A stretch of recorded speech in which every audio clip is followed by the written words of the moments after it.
ചെമ്മണ്ണൂരിന്റെ കേസിൽ നമ്മുടെ അഭിനേത്രി, എനിക്കിഷ്ടമുള്ള ഒരു അഭിനേത്രി, പേര് പറയാൻ പ്രശ്നമൊന്നുമില്ല, ഹണി റോസ് അടക്കമുള്ളവർ എനിക്കെതിരെയാണ് പരാതി കൊടുക്കുന്നത്. റിനി വന്ന് രാഹുൽ മാങ്കൂട്ടത്തിനെതിരെയല്ല എനിക്കെതിരെയാണ് പരാതി കൊടുക്കുന്നത്. ഈ പരാതിക്കാരി വന്ന് ആ പെൺകുട്ടിയുടെ ഭർത്താവിനെതിരെയല്ല എനിക്കെതിരെയാണ് പരാതി കൊടുക്കുന്നത്. അത് എന്തിനു വേണ്ടിയാണെന്നറിയാമോ?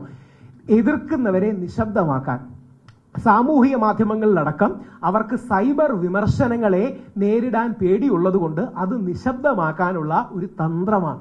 ഇതൊരു പാറ്റേൺ ആണ്, നിങ്ങളത് ശ്രദ്ധിക്കണം. അതുകൊണ്ടാണ് ഞാൻ പറയുന്നത്, ബോബി ചെമ്മണ്ണൂരിന്റെ കേസിൽ എനിക്കെതിരെയാണ് പരാതി, രാഹുൽ മാങ്കൂട്ടത്തിനെതിരെ വന്ന ആദ്യ പരാതിയിൽ എനിക്കെതിരെയാണ് പരാതി, ഇപ്പൊ ഈ ഭർത്താവിനെതിരെ കൊടുക്കുന്നതിന് വരെ എനിക്കെതിരെയാണ് പരാതി.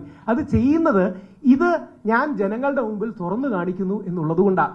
നിങ്ങൾക്ക് തന്നിരിക്കുന്ന അതിൽ എന്റെ ഫുൾ വീഡിയോയുടെ ട്രാൻസ്ക്രിപ്റ്റ്, ഓരോ വരി കുത്ത് കോമ പറയുന്ന ട്രാൻസ്ക്രിപ്റ്റ് കൃത്യമായി കൊടുത്തിട്ടുണ്ട്. ഇതെന്തിനാ കൊടുത്തതെന്ന് പറഞ്ഞാൽ, കഴിഞ്ഞ തവണ പോലീസും പ്രോസിക്യൂഷനും കോടതിയിൽ ഞാൻ പറയാത്ത കാര്യങ്ങൾ പറഞ്ഞു എന്ന് കള്ളം പറഞ്ഞു. ഞാൻ പറയാത്ത കാര്യങ്ങൾ പറഞ്ഞു എന്ന് കള്ളം പറഞ്ഞപ്പോൾ എനിക്ക് സത്യം പറഞ്ഞ ദേഷ്യം വന്നു. കാര്യം ഞാൻ സത്യം പറയുന്ന ഒരുത്തനാണ്. അതുകൊണ്ട് ഞാൻ കോടതിയിൽ നിന്ന് വിളിച്ചു പറഞ്ഞു, ഇയാൾ കള്ളം പറയുകയാണ്, പ്രോസിക്യൂഷൻ കള്ളം പറയുകയാണെന്ന് പറഞ്ഞു. പെട്ടെന്ന് പ്രോസിക്യൂട്ടർ അങ്ങനെ പുള്ളി പ്രതീക്ഷിച്ചില്ല, പുള്ളി ഒന്ന് പരിങ്ങിയിട്ട്, അല്ല അങ്ങനെയൊക്കെ തോന്നുന്ന രീതിയിൽ രാഹുൽ ഈശ്വർ പറഞ്ഞു. അതായത് കോടതി പറഞ്ഞിട്ട് പ്രോസിക്യൂഷൻ പറയണം, അങ്ങനെയൊക്കെ തോന്നുന്ന രീതിയിൽ രാഹുൽ ഈശ്വർ പറഞ്ഞു. അതുകൊണ്ട് വള്ളി പുള്ളി വിടാതെ ആ ട്രാൻസ്ക്രിപ്റ്റ് എടുത്തിട്ടുണ്ട്.